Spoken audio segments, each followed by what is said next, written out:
In this chapter, we're going to be exploring renormalization again. But in this chapter, we're going to be following the viewpoint that was put forward by Kenneth Wilson. And he was awarded a Nobel Prize for his work. So Wilson was not satisfied with what Feynman, Schwinger, and Tominaga achieved. And there were, in fact, a number of deficiencies in that analysis that may also have been worrying you. By really thinking about these deficiencies, Wilson came up with a new point of view, and it's still the way that we think about quantum field theory today. So Feynman, Schwinger, and Tominaga tell us there are infinities in quantum field theory, but they all occur inside quantities that are not observable. Anything that you can actually observe is finite, and they tell you that's a completely satisfactory state of affairs. Well, the first question that you might want to ask is, why do infinities appear? Okay, so why do infinities or divergences appear? And we don't have an answer for that, but the fact is we don't understand this. We have no physical insight into why it is that there are divergences that appear in quantum field theory. Then we also know that in renormalizable quantum field theories, you can remove all of the infinities. Okay? So if you were to restrict yourself to normalizable quantum field theories, then in fact the logic of Feynman, Schwinger, Tominaga, and Dyson applies. But then you might ask, why does nature only use renormalizable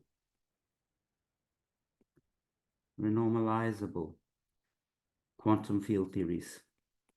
We have seen, especially in the last exercise of the last chapter, that when you restrict yourself to a normalizable quantum field theory, you're restricting yourself to a very small set of all possible couplings. So renormalizable quantum field theories are very special. They have very few parameters.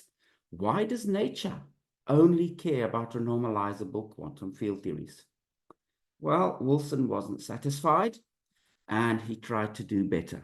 So let me try to give you an idea of one of the things that motivated Wilson. So I want to return to the renormalization condition that referred to the physical mass. So if you remember, we had the physical mass squared was equal to, it was m squared, and then we had a correction, which was plus 12 Ig. For now, I'm going to put the h bars back in. So that's where h bar would go. We would have an integral d4k over 2 pi to the 4. We would have had an I z minus 1, the wave function of normalization to the minus 1. We would have had k squared minus m squared plus I eta. Okay, good. And really, we're thinking here that we're doing a perturbative expansion or a loop expansion. And so one of the things that we need is that this correction must be small. So whenever you have an expansion in a small parameter, the correction must be small compared to the leading term. So this is the leading term. So that's the leading term, must be small to justify the loop expansion. So we have dropped all of the higher loop terms. Well, you know, you would doubt whether the higher loop terms are small if this first leading correction was not small. And let me just remind you, just to motivate where I put the h bar in, we obtained this result by summing two diagrams.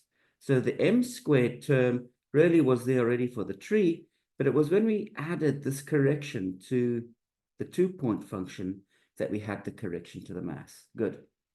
Okay, so let's see, logically speaking, why should the second term be small? So this should be small. So this term should be small because it is multiplied by GH bar, and GH bar is meant to be small. So it's the usual argument. Whenever you make an expansion in a small parameter, the corrections are small because the parameter is small. But frankly speaking, this is nonsense.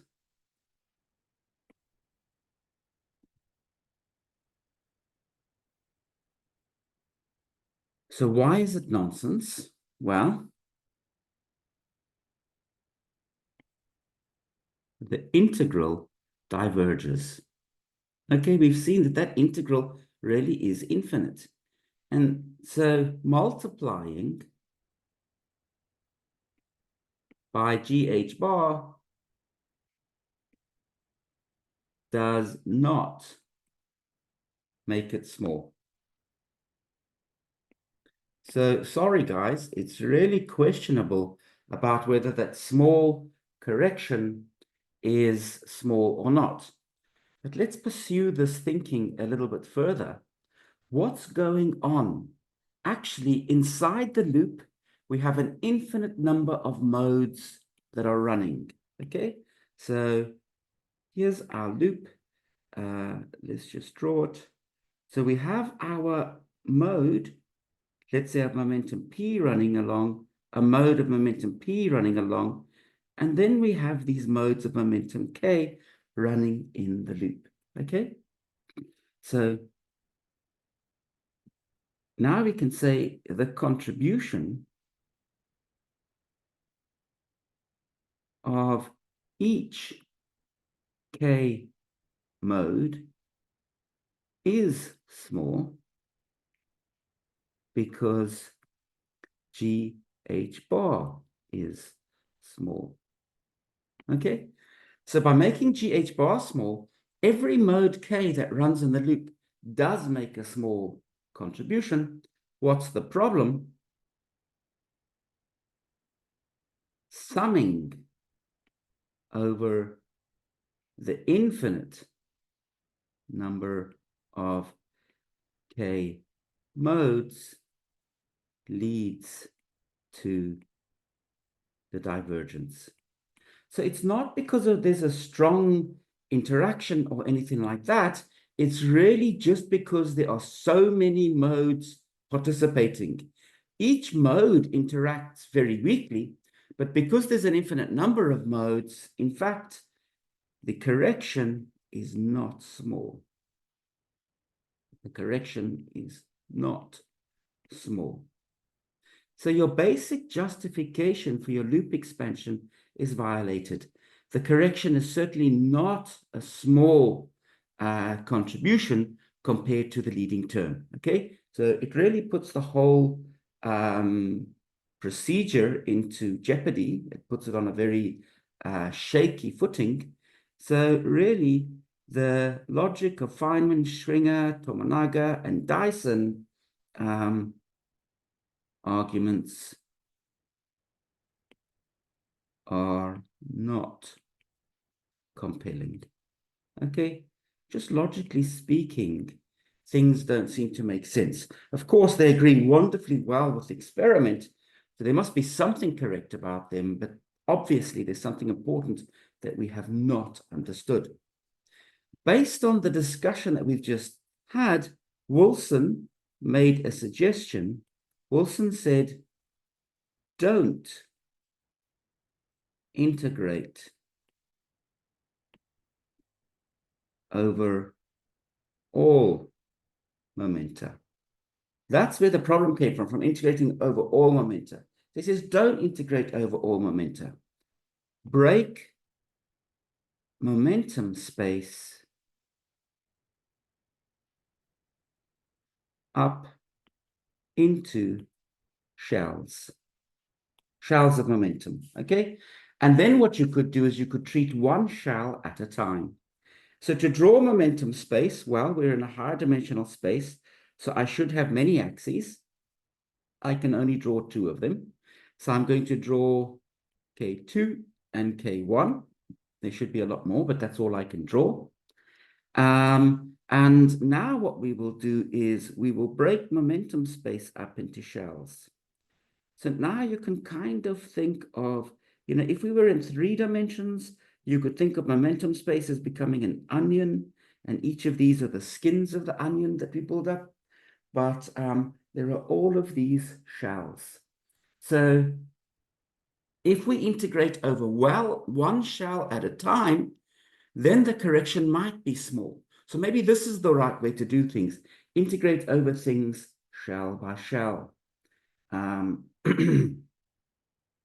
So if we integrate over all of momentum space, we'll probably still get an infinity. So instead, let's introduce a cutoff. Let's introduce a cutoff. So we'll have a biggest momentum, okay? So that's good. Secondly, let's only integrate over one momentum shell at a time.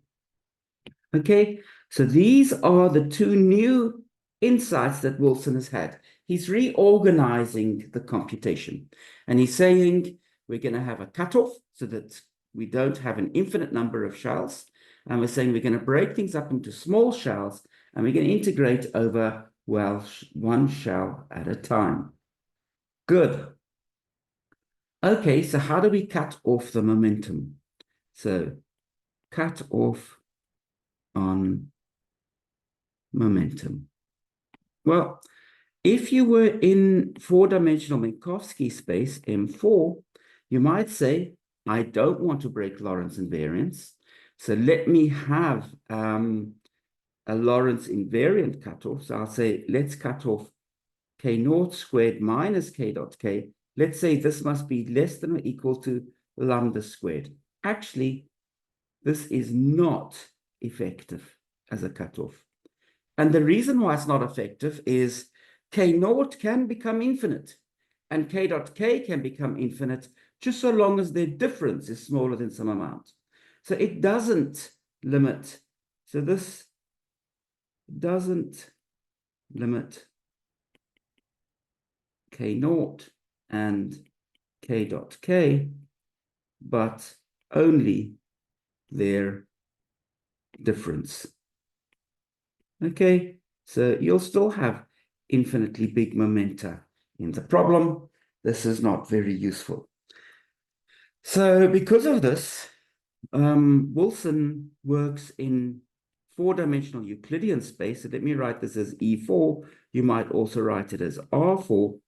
And in 4-dimensional Euclidean space, the cutoff that he uses is K1 squared plus K2 squared plus K3 squared plus K4 squared is less than or equal to lambda squared.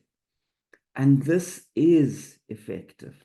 This is effective, meaning it does